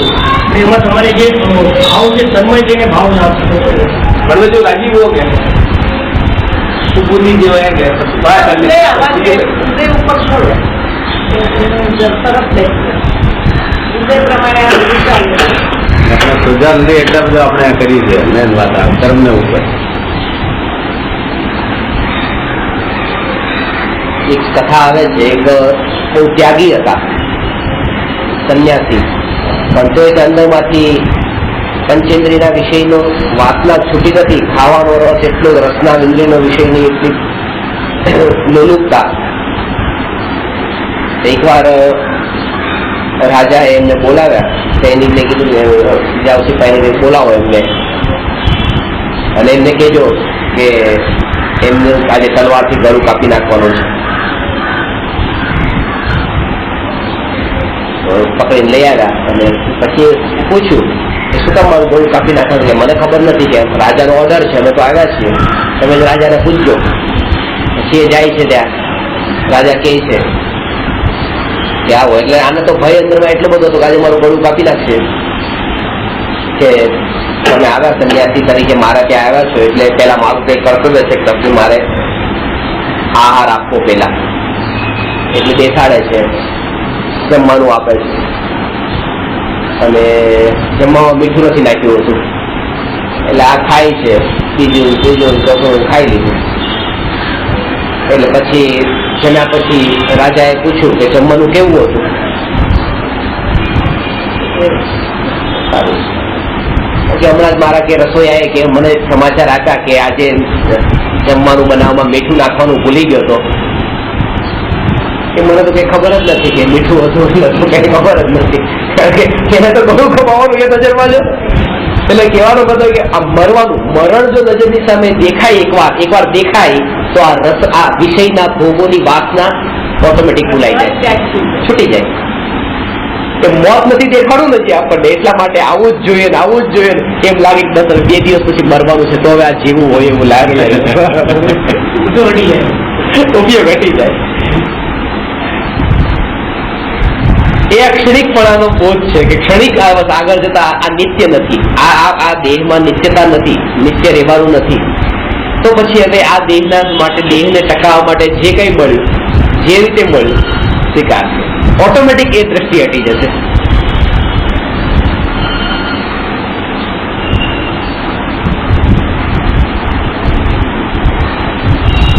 તો પહેલા આ નિશંકિત અંગનો સાર એ સમજવાનો, જિનેન્દ્ર ભગવાનના વચનોમાં જ્ઞાની શંકા કરતા નથી. શંકા કરતા નથી એનો અર્થ કુશંકા કરતા નથી. પોતાના આત્મામાં જે શંકા થાય એનું સમાધાન કરવા અને પોતાની વિતરાગ પરિણતિમાં વૃદ્ધિ કરવા અર્થે તો ગુરુની પાસે જઈને પ્રશ્ન પૂછે છે, અને પૂછી શકે છે. એ સમ્યક દ્રષ્ટિનું લક્ષણ છે. બીજું અંગ છે નિકાંક્ષિત. નિકાંક્ષિત અંગનો અર્થ એ છે ધર્મ કરીને સંસારમાં સુખની ઈચ્છા કરતા નથી. આપણું સમજવા જોઈએ. સંસારના સુખની ઈચ્છા કરતા નથી. ધર્મની કોઈ પણ ક્રિયા કરે, શુભ ભાવ પણ કરે, પણ સંસારના સુખની ઈચ્છા કરતા નથી. મેં તમને મારા સ્ટુડન્ટનું કીધું ને, એમણે ભક્તિ તપ કરવાનો ભાવ આવ્યો, ભક્તિ તપ કરીને 1,81,00,000 નો બંગલો પછી લીધો કે જો આ વર્ષથી તપ કર્યું એ બધું 2 મહિનાનું જ કર્યું, અને તરત જ 2 મહિનાનું વર્ષે તપ કર્યું, હસબન્ડને ખબર પડી પછી છોડી દીધું. 1,81,00,000 નો બંગલો તરત જ થોડા ટાઈમમાં મળી ગયો કે જો આ 2 મહિનાના વર્ષી તપથી 1,81,00,000 મળ્યા, તો 12 મહિનાનું વર્ષી તપ કર્યું તો કેટલા ફેરું કરો ગુણ્યા 6 ખરેખર મળે મેં કહ્યું ન મળે. તમને આ 2 મહિનાના વર્ષી તપથી નથી મળ્યું. આ તો કોઈ પૂર્વના કોઈ એવા ઉદય હશે કે નિખાલસ ભાવથી તમે તો આ પુણ્યની લાલસા કરી છે કે આ કેટલું પુણ્ય બાંધું, પુણ્ય બાંધું, પુણ્ય બાંધું. પુણ્ય બાંધવાના ભાવથી તો ઉલટો પાપનો બંધ થાય છે, પુણ્ય નથી બંધાતું. મારે પુણ્ય બાંધવું છે, પુણ્ય બાંધવું છે, અને આ તો મોટો પાપનો ભાવ છે. પુણ્ય કરે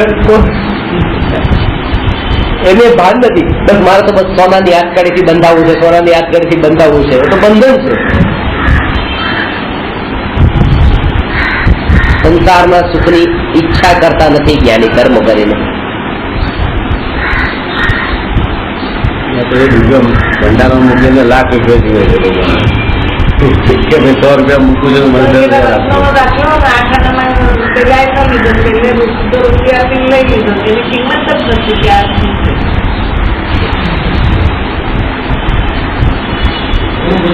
પરીક્ષામાં પાસ થઈ જાય, સ્ટેન્ડર્ડ પાસ થઈ જાય, એટલી બધી આપણને લઈને તો ભગવાનની ભક્તિ કરે, પરીક્ષા આપવા જાય તો પેપર આપવા જાય ભગવાનને, આમ કોઈ દિવસ ન કરે ભગવાનના દર્શન, પણ એ દિવસે તો ભગવાનના દર્શન કરે. અને અમે પરીક્ષા આપવા જાય ત્યારે ન કરે તો એવું બની શકે ન કરે, પણ રિઝલ્ટ લેવા જાય ત્યારે તો જરૂર કરે. ભગવાન આજે તો ખાસ કરજો કે લગભગ આ ટાઈપના લોકો બહુ પાલિકા જવા વાળા તો વધુ 80% આ મારે કામ આટલી કુટુંબ આ થશે, અને આમ સ્પષ્ટ બોલે એ પુણ્યાય બાંધવાનો અવસર આવ્યો છે, પુણ્યાય બાંધો, પુણ્યાય બાંધો, પુણ્યાય બાંધો. અને પુણ્યાય બાંધવાની ન હોય, પુણ્ય તો કાઢવાના હોય, ખાલી કરવાના હોય. ખાલી કરવાના પુણ્ય ખાલી રીતે તો મોક્ષ મળશે કેવી બેંક બેલેન્સ ખર્ચો નહીં તો પછી ખાલી એ કર્મની અટકળીથી બંધાયેલા છે, તો છૂટશો કેવી રીતે? આપણે તો છૂટવાનું છે ને, બંધાવાનું છે. હવે કહો એક પાપડો બોલ્યો, બીજું પુણ્ય બોલ્યો, એક ને એક કે હુआ ઓછા નહીં हुआ, મહિને નહીં हुआ, એટલે ડબલ આ વાત સમજવા જેવી છે.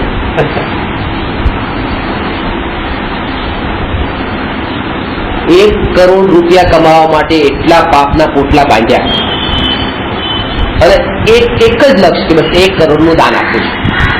પાપના પોટલા બધો 1 કરોડ કમાયો ત્યારે પાપના કર્મ બંધાણા 5, અને 1 કરોડ દાનમાં આપ્યું, દાનમાં આપ્યા તો એને પુણ્યના કર્મ બંધાણા 5.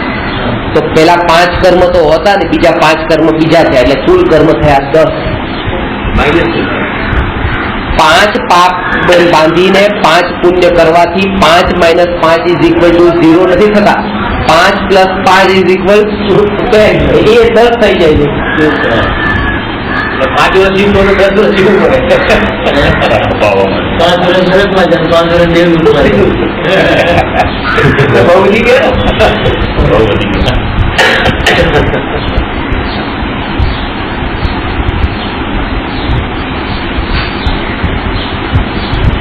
આગળ નથી આવતા, આગળ ત્યાં નથી આવતું. અરે આગળ ખબર જ શીખાડતા જ નથી કોઈ.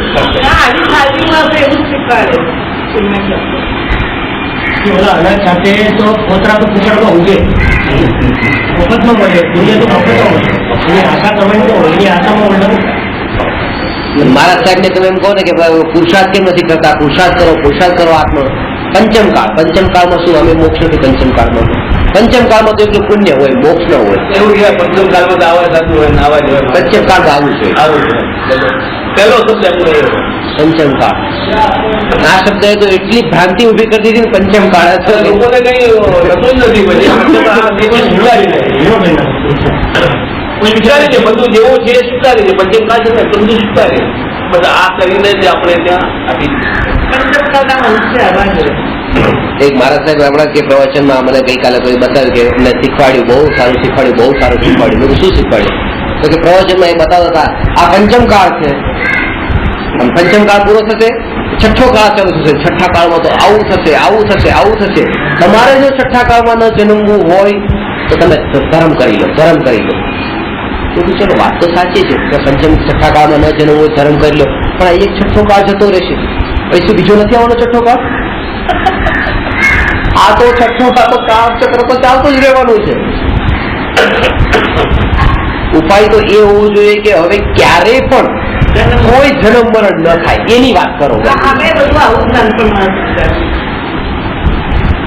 છઠ્ઠા કાળમાં એટલે છઠ્ઠો કાળ પર દીક્ષા લઈ લીધી અત્યારે તમારો મોક્ષ શું કામ? મોક્ષ નથી પણ કે સ્વર્ગમાં તો જશું, સ્વર્ગમાં તો છઠ્ઠા જશું. કાળમાં જન્મવું નહીં પડે. અને ખરેખર શું થઈ જાય છે, દ્રઢતા પાછી કોઈ એવી જીવનની એવી ઘટના ઘટે ને તો દ્રઢતા આવી જાય કે તમે આમ એમ કે તમે કોઈ વ્રત લીધા કે નિયમ લીધા, કઠાઈ કરી, કઈ એવું કઈ કર્યું, એવી દ્રઢતા બેસી જાય. અને પાછું આગળ જતા મને 2-4 દિવસે કોઈ કામ તમારું પતી ગયું, બસ જો આનાથી જ આ થઈ ગયું, અને હવે 10 જણાને કહે છે તમે આવું કરો તમે બાર ફૂલો મરી એટલે આવું થયું. ઉપર કોઈ દુઃખી હોય ને એને લઈ જતા આ રીતે ટોળા વધે તો મારો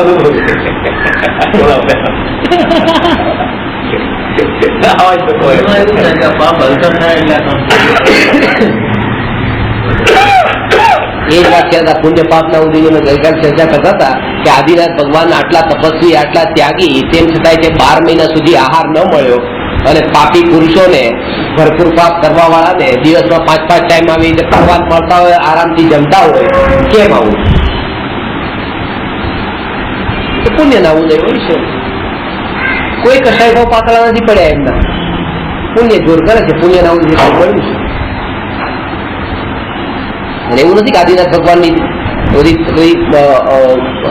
કેટલા બધા નિયમો લઈને એમને નીકળતા હતા એટલા માટે આહાર નતો મળતો, એવું કઈ નથી. બધા સારું, એમનાથી પણ વધારે ઊંચા ઊંચા નિયમો લઈને જ્ઞાનીઓ પેલા નીકળ્યા છે, મળી ગયો છે. તો પુણ્ય નો ઉદય હોય તો મળી જાય, પુણ્ય નો ઉદય ના હોય તો ન મળે. રોજ નીકળતા ત્યારે જુદો જુદો નિયમ હતો કે એક જ નિયમ? એ તો પોતપોતા બધા રોજ અલગ અલગ નિયમો લઈને નીકળતા હતા, પણ મૂળ નિયમ 46 પ્રકારના અંતરાય ટાળીને એવી રીતે આહાર લેવાનો એ મુખ્ય નિયમ હતો. એ અંતરાય જ પેલા નતા ટાળતા. આ નિયમ તો એટલે લેતા હોય છે કારણ કે મળવા કરતા ન મળવાની આશા રાખીને વધારે જાય છે, તૈયારી રાખી જાય છે કે આજે ન મળે, બસ આવું આવું આવું. એટલે સંતોષ પણ જઈને કોચિંગ માટે ગયો ને નહીં મળે, બસ હવે શાંતિ સમજાવવા માટે તો કઈ જવું જ અરે વિકલ્પ આવ્યો ને મુક્તિ કરે. ન મળવાની ગણતરી હોય, ન મળવા માટે અને એટલા માટે કોન્ટેક્ટ પણ જે તમને અજાણ્યાના ઘરે તમે જમવા માટે જાઓ અને આહાર ન મળે તો એટલું દુઃખ ન લાગે, પણ જાણીતાના ઘરે આહાર લેવા જાઓ તમને ન આપે આહાર તો દુઃખ લાગે. હવે ઓળખાણ થઈ ગઈ હોય, સાધુ સાધુને કોઈ ઓળખાણ, આપણા ઘરે ગુજરી, અરે ગુજરી પણ ના આપી તો ઉલટું દુઃખ વધારે લાગે. એટલે જ્ઞાની સાધુ કોઈની ઓળખાણ, કોઈ પર્સનલ ઓળખાણમાં પડતા જ નથી. કે ન મળે એટલા માટે આવો નિયમ લે છે, તો પછી જાહેરતા માટે જરૂર નહીં. અરે એ પોતાની દશા અંદરમાં તપાસે છે, જાણે છે, ચેક કરે છે કે આ આત્માની દશા કયા લેવલે પહોંચી છે, કે નથી મળતો તો હવે પરિણામ કેવા રહી છે. અંદરમાં એ વિચારો ચાલતા હોય, ચિંતન ચાલતું હોય. આપણી એની તાકાત નથી એટલા માટે લાગે આવું રોટલી હોય ને ખોટી નિયમ લેવાના કે આવી રોટલી ઉપર ઘી ન હોય ને આવું હોય ને આવું હોય તો જ થવું નહીં. અરે આપડે નુરૂપતા એટલી જ છે ને એટલા માટે એમ લાગે કે જ્ઞાની આવું શું કામ કરતા હશે. મને તો ભાવ બી ખબર પડે કે મળ્યા પછી શું ભાવ થશે એ બી અમને આઈડિયા આવે, એ બી અમને ખબર પડે.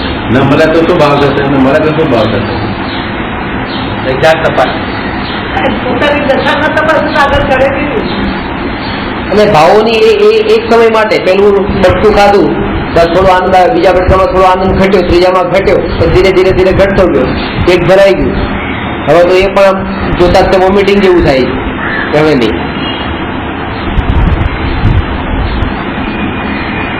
તો એના ઉપરથી પહેલા સમયે જે ભાવ થયો હતો ને એ ભાવ પણ આના જેવો જ હતો. જે આપણું પેટ ભરાઈ ગયા પછી સામેનું જમવાનું પડ્યું તો આપણને કેવું લાગે? જ્ઞાનીને પહેલા કોળિયામાં એવું લાગે બસ આમાં સુખ નથી. આપણે પેટ ભરાયા પછી સુખ નથી, જ્ઞાનીને ખાલી પેટ છે તોય સુખ નથી.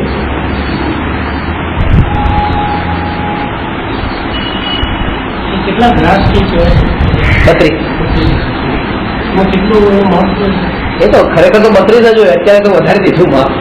ગ્રાસ એટલે ગ્રાસ તો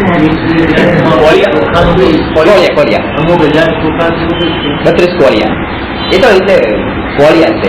કોળીયાનો ભાગ એ કોળીયા કેટલા ચોખા ના એ બરોબર. એવું બધું નહીં, એક જોડે બધું મિક્સ કરીને કચરું આપે એ જ કરે છે. અત્યારે ના અત્યારે તો બધું અત્યારે એમાં તો અત્યારે 100 જણાનો એક કોળિયો ગણાય છે, 200 જણાનો એક કોળિયો ને એવું બધું એમ લઈને મારી સાથે હજારો જણા આપી શકે. નહીં તો એક કોળિયો કે આપે તો પછી 32 જણાનું પૂરું થઈ ગયું, તો બાકી બધાને લાભ ન મળે ને પાછો. એટલે એમ કે 100 જણાનો આહાર 100 જણા આપે એનો એક કોળિયો ગણવાનો.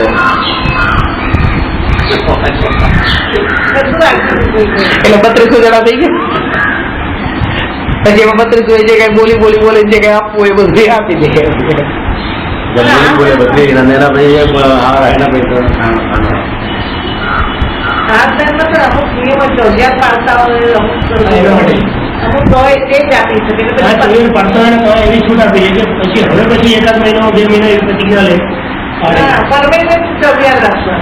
ના એ હોય પણ એવું હવે નથી કરતા કોઈ. અચ્છા એ ખબર મેં આ દાન આપીશું ને એટલે ખબર આપણે બેલગાડી આપીશું તો મને મળે તો પણ બોલી વગર મને તો મળે એ લાભ બોલીથી નથી મળતો, પુણ્યના ઉદયથી મળે છે. અને જેને બોલીથી મળે છે એને પુણ્યના ઉદયથી જ મળે છે. કારણ કે બોલી પણ પુણ્યના ઉદયથી જ બોલ્યા છે.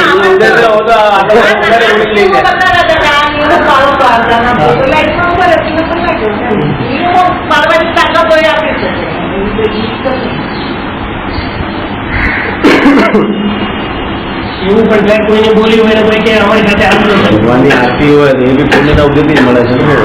કોઈ બોલીને લે છે, કોઈ વગર બોલે મળે છે. તમે 10 એક શ્રદ્ધા રાખો, તમે ધર્મ કરશો તમને 2 ટાઈમની રોટલી મળી જશે. મળશે નહીં ચોક્કસ. આદિનાથ ભગવાન ધર્મ નતો કર્યો, 2 ટાઈમની રોટલી તો 1 ટાઈમની રોટલી ન મળી. તમે મને ઘણી વાર કહો છો ને આ જીનવાણી માતા તમે આને છોડતા નહીં, આ તમને ભૂખે નહીં રાખે. અરે આ જીનવાણી માતા આદિનાથ ભગવાન ને કઈ કમી હતી? જીનવાણી માતા અંદર નથી રાખી પણ કોઈ ભૂખે રહ્યા ને.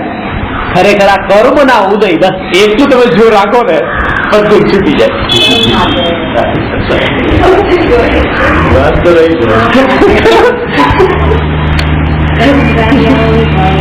કર્મ ના ઉદય બસ.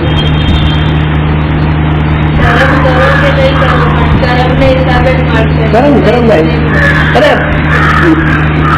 માતા બહેનો કેટલું જમવાનું બનાવે, કેટલી મહેનત કરે, બધાને જમાડે. 2-3 વાગ્યા સુધી તો જમાડવાનું જ કામ ચાલતું હોય, એટલે પોતાનું જમવાનું આવે રાત્રે ભૂખે મટી ગઈ હોય. હવે આટલી મહેનત કરી, બીજા એમ ના થાય કે બીજા આટલું જમી ગયા પણ પોતાનું પેટ ન ભરાય, પોતાની ઉપવાસ કરવા. ઉપવાસ વાળા બનાવે જમવાનું.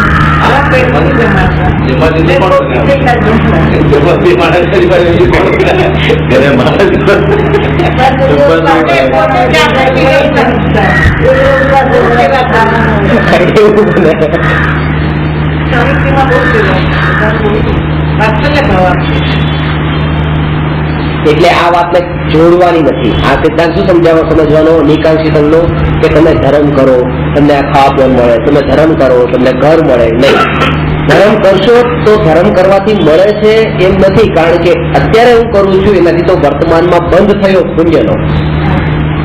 એનો ઉદય ભવિષ્યમાં આવશે, પણ વર્તમાનમાં જે ઉદય આવી રહ્યો છે આ તો ભૂતકાળના કોઈ કર્મ છે જેનો ઉદય આવી રહ્યો છે. નહીં, આપ કહો છો ને તમારું પુણ્ય ખર્ચાઈ રહ્યું છે. બાકી દાખલા આતંકવાદી હોય એમને બધું ફસવાદ મળે છે. ફસવાદ મળે.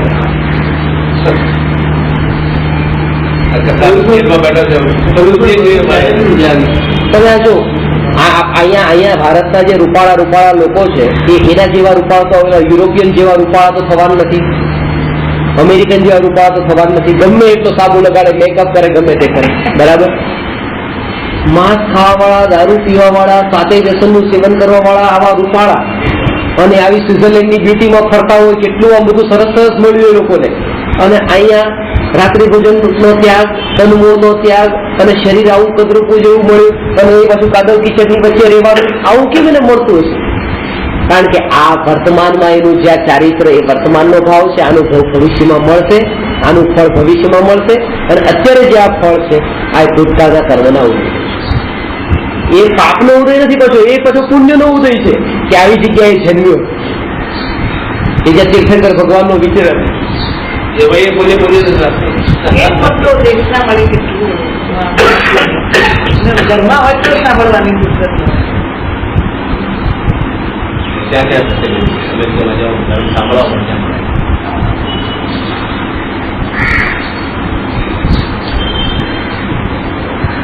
એમાં પુણ્યનો ઉદય હોય તમારે જેવા જાય ત્યાં આપણે શીખવાય. કઈ જો ઉદય છે. હા, એ ઉદય હશે. કારણ કે એ ઉદયનું તે સંયોગ તેથી થવો જોઈએ કે એ પછી એ જ જીવનો ઉદય, એ જ જીવનો પર્ટિક્યુલર અહીંયા માનો કે ઘરમાં માનો 5 જણા રહે છે, 4 જણા પ્રવચન સાંભળવા માટે અહીંયા આવતા હોય અને એક ત્યાં ઘરમાં બેઠું હોય, એ સાંભળતું જ ન હોય, સાંભળવાની ઈચ્છા જ ન થતી હોય. આ વાત એના કાનમાં પડવા નથી, એનો પુણ્યનો ઉદય નથી. અને અમેરિકામાં કોઈનો પુણ્ય નથી, ત્યાં હું જાઉં ત્યાં એને સંભળાવું, કારણ કે એનો પુણ્યનો ઉદય છે. આ બધું આ વાત સાંભળવા મળવી એ પણ પુણ્યના ઉદય છે. એટલે એમ સમજ્યું કે આ કોઈ અનાદિકાળથી કોઈ એવી ધારા ચાલે છે ને આત્માની, એટલા માટે જ આ વાત કાનમાં પડી છે આપણને. નહીં તો આ આપણને મળે પણ નહીં, આવો વિચાર પણ ના આવે. આટલા કરોડો લોકોમાં આટલા જ જીવોને આવા વિચાર આવે કે હું કોણ, હું આત્મા, આ શરીરથી જુદો એવો હું આત્મા. ભગવાન કઈ જગતના કરનારા નથી, ભગવાન જગતનું કઈ કરી સુધારી શકે નહીં, બગાડી શકે નહીં, એવું જગતનું સ્વરૂપ છે. આવો વિચાર પણ કેટલાને આવે.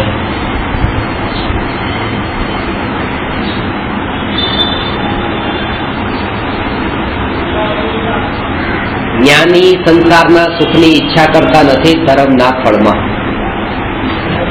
ધર્મના ફળમાં. ત્રીજી વાત, નિકાંક્ષિત અંગ, નિર્વિચિકિત્સાંગ. ત્રીજું, મુનિઓના મલિન શરીરને દેખીને ઘૃણા કરતા નથી. કેમ મુનિઓના મલિન શરીરને દેખીને? ખુલાસો કર્યો છે 6 ઢાળના. મુનિ તન મલિન ન દેખ ઘિનાવે. મુનિઓના મલિન શરીરને દેખીને ઘૃણા ન કરે. મુનિઓના મલિન શરીરનો અર્થ એટલા માટે મુનિ, ગ્રહસ્થ નહીં. કારણ કે ગ્રહસ્થને અસ્નાન વ્રત અને અદંત ધોવન નામનું જે વ્રત એનો નિયમ નથી, સાધુને એ નિયમ છે. અને એટલા માટે સાધુના શરીરના અંદર દુર્ગંધ આવે છે અને એ દુર્ગંધના કારણે થઈને ગુના ઉત્પન્ન થવાની સંભાવના છે. ગ્રહસ્થ 2 ટાઈમ લાવી છે એટલે તે સંભાવના નથી. એટલે મુનિઓના મલિન શરીરને દેખીને ઘૃણા ન થાય. સમ્યક દ્રષ્ટિ જીવને ઘૃણા ન થતી. એટલે જો હું જ્ઞાની છું તો હું જો મુનિના મલિન શરીરને દેખું ને ત્યાં સૂંઘું, મને જો અંદરમાં ત્યાં એવો ભાવ એક સમય માટે પણ આવી ગયો, સમજવું કે આદિ સમ્યક દર્શન નથી. મુનિ શબ્દ વાપર્યો છે પાછું, મહારાજ સાહેબ નહીં. મારા ધર્મ તો બદલાવાતું નથી. ત્યાં તો સ્પંચે કરતા હોય ને ક્યારેક ક્યારેક કપડું ફેરવતા હોય, આ તે સૂકું કપડું ફેરવે, ક્યારેક લીલું કપડું ફેરવે ને, લીલું ફેરવે. બ્રશ કરે કે ના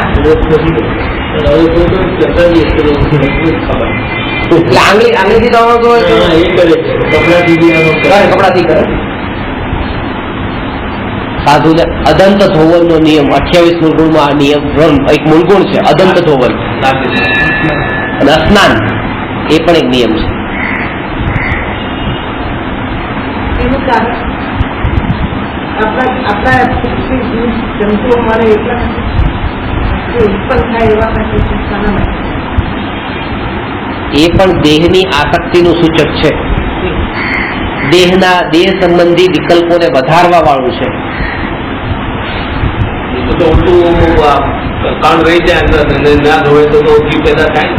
પણ ત્યાં જીવનો ઉપયોગ ના મૂકીને ત્યાં ઉપયોગ લક્ષ્ય જેના ઉપર મૂકી શકે પોતાના આ લોકો કે તમે આપણે લાળ કરીએ ને કે એના અસંખ્ય જીવ સાર ઉત્પન્ન થાય ને એને બહુ પાછળ અમે એ લોકો એવું છે સમજ્યા કે આપણા સુખમાં અસંખ્ય જીવ મળી જાય.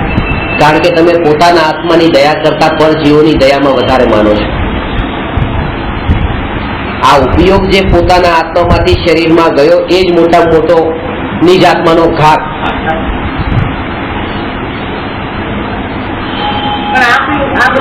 એ વિકલ્પ જ ન ઉઠે. હજી તમે આમ ઊંડાણથી વિચાર કરો ને કે એ સાધુ દશા મારી સાધુ દશા હોય અને એ સાધુ દશામાં હું અંતર્મુહૂર્તે આત્મામાં આનંદના ઘોટલા પીતો હોઉં તો એ સમય પછી આ દાંત ને આ શરીર ને આ નખ ને આ વાળ ને એ સંબંધી આ વિકલ્પ નથી ઉઠ્યા. વિકલ્પ વધવાના ચાન્સ છે ત્યાં તો આ રીતે વાળ કેશનો જ પણ કરી નાખે કે આ વિકલ્પ વધશે આના.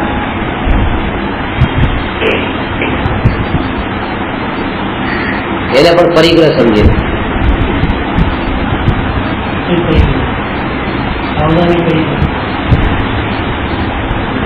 ચોથું અંગ છે અમૂઢ દ્રષ્ટિ.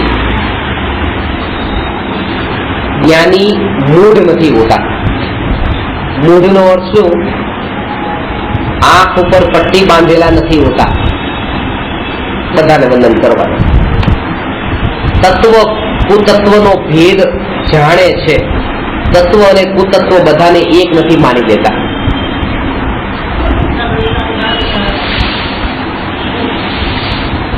આ જે વાત ગઈકાલે કરી હતી ને, મહારાજ સાહેબ છે, માસુજી છે, ઉઘાડા પગે ચાલે છે, કપડા ઘર છોડી દીધું છે, સફેદ કપડા પહેરે, બધું જ, અને એવી રીતે પોતે એકાંતમાં આવે રહે છે.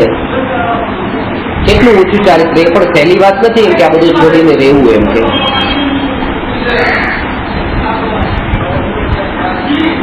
એમને નમસ્કાર કરવાનો ભાવ તો આવી જાય કે ના આવે? તો એ અહીંયા કહે છે કે તત્વ અને કુતત્વ વચ્ચેનો ભેદ જાણો. પોતાનાથી બીજા સારા ને પોતાના બીજાથી નીચો એ ભેદ નથી જાણવાનો. જ્ઞાની અજ્ઞાનીનો ભેદ જાણો. જો જ્ઞાની હોય તો એ વંદનીય છે, જ્ઞાની ન હોય તો વંદનીય નથી. કારણ કે પોતાને સમ્યક દર્શન પ્રગટ કરવું છે તો સમ્યક દર્શનની પ્રાપ્તિ માટે કોણ નિમિત્ત બને છે? સાચા દેવ શાસ્ત્ર ગુરુ. નોલેજ તો બહુ જ આ કીધું ને ધર્મનું નોલેજ હોય. 12માં પોતાને સાધુ કહેતા હોય, ઘણું જ્ઞાન હોય, સાધુ કહેતા હોય તો પેલા એ કે અપરિગ્રહી તે સાધુ, પણ પરિગ્રહ તો દેખાય જ છે.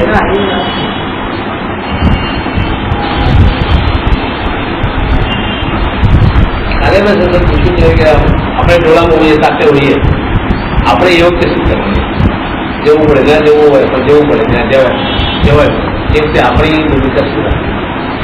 એ જ તે સંકોચ નહીં કરવો. ઉભા રહી જાવ. ઉભા રહી જાવ એટલે હાથ જોડવાના, વંદન કરવાના, વિનય કરવાનો કઈ નહીં.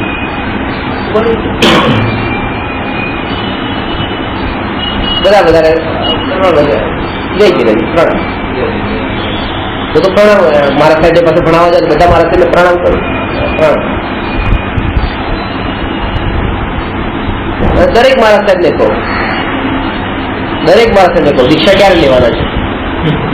જ્યાં પણ બધાને દીક્ષા ક્યારે લેવાના છો? હે બધા પેલા ચોકી જાય. હે તો 15 વર્ષ થયા, મારે 20 વર્ષ થયા. દીક્ષા ક્યારે લેવાની છે? કોને ભાવલિંગી સાધુ દ્રવ્યલિંગી પણ ક્યારે થવાના એ તો પેલા બતાવો. આમાં ઇન્ટરેસ્ટ હોય કોઈને? હા, અને ખરેખર અહીંયા તો જોવાના ટાઈમમાં તૈયાર થઈ ગયા કે ખરેખર આ વાત સાચી. તમે કહો સાચી. અને 5-6 મહારાજ સાહેબ, 2-3 ગ્રહ બધા એ વખતે પણ મને કહ્યું હતું તમે જે દિવસે લેશો તમે તમારી જેવી દીક્ષા પાડશો. 10 કે તો હજી ખોટા તમે, કારણ કે બીજા રહી તો તમારે હજી તમારી અંદરની દશા, તમારી શિક્ષણ આધાર બીજો થઈ ગયો પાછો કે તમે લો તો ચલો અમે લઈ લઈએ, ચલો કેવા કે તમે ખાતા અને એ તો દશા વગર કેવી રીતે લેવાનું નથી? દશા તો પકડા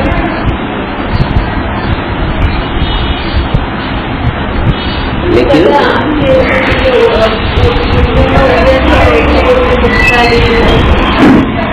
એવો ભાવ આવો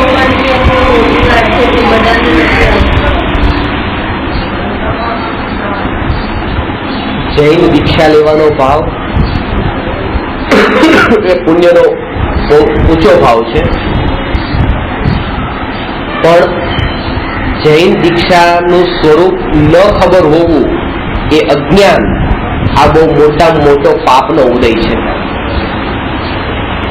તીવ્ર વિખ્યાત્મનો ઉદય છે, તીવ્ર મોહનો ઉદય છે કે આ સ્વરૂપ એના જ્ઞાનમાં નથી, અને એ સ્વરૂપનું અજ્ઞાન હોય અને આવા ભાવ જો આવી જાય તો એ ભાવ પછી કોઈ રીતે કામના નથી. જેમ કે કોઈને એવો ભાવ આવી ગયો કે મારે સાધુ બાવા થઈ જવું છે, બાવા થઈ ગયા, ભાવ બધું છોડી દીધું, જટા વધારીને એવી રીતે ત્યાં એવી રીતે ગુફાઓમાં જંગલમાં રહે છે, ભાવ તો એનો સારો છે કે આપણે જગ્યામાં મારે પડવું નથી, પણ સ્વરૂપ સાધુનું સ્વરૂપ કેવું હોય એ કઈ ભાન નથી, એટલા માટે આ ભાવ કોઈ ઊંચો ભાવ નથી, કામનો નથી. સ્વરૂપ ખબર ન હોય, હા મારે બસ મારે ઉપવાસ કરવો છે, મારે ત્યાગ કરવો છે, ત્યાગ કરવાનો ભાવ બહુ સારી વાત છે, પણ દિવસમાં ભોજન હું કરીશ જ નહીં, રાત્રે જ ભોજન કરીશ, રોજા. ત્યાગ તો બહુ સારી વાત છે, કરવાનો ભાવ એમને આવ્યો છે ત્યાગ, પણ ઊંધું થઈ ગયું, એની કરતા તો દિવસમાં જમી લીધું તો સારું હતું, કારણ કે રાત્રે જમવું હોય તો મોટામાં મોટું પાપ થયું. એના કરતા માનો કે 100% રાત્રે જમવું, એના કરતા 50% દિવસે 50% રાત્રે જમ્યા તો ચલો 50% ઓછું પાપ કર્યું. એટલે ત્યાગનો ભાવ સારી વાત છે, પણ જો એનું સ્વરૂપ જો ખબર ન હોય તો એ બહુ ખતરનાક છે પાછું. મુસલમાનો રાતના જમે અને દિવસના નથી જમતો ત્યાગ કરે છે, તો એમાં ધર્મ સમજે તો એ ધર્મ છે કે બી નથી?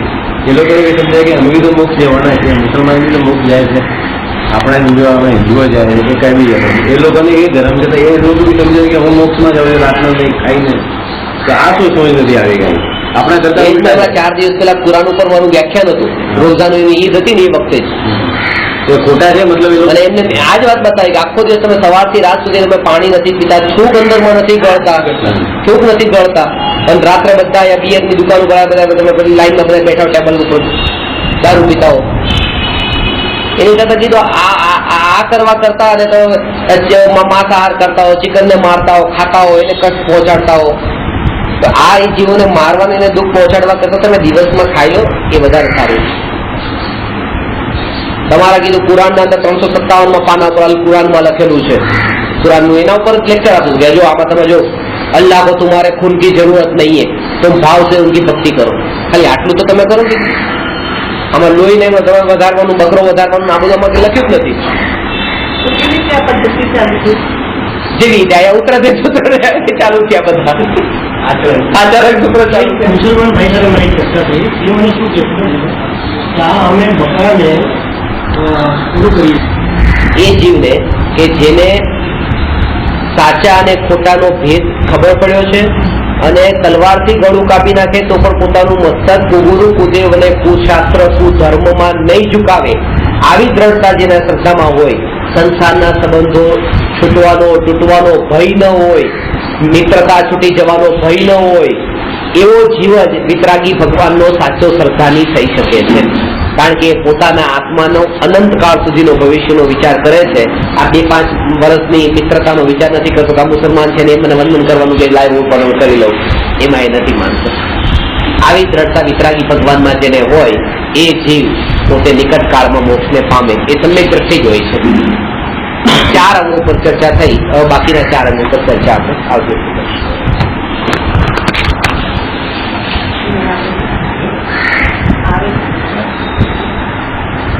નમો અરહંતાણમ, નમો સિદ્ધાણમ, નમો આયતે.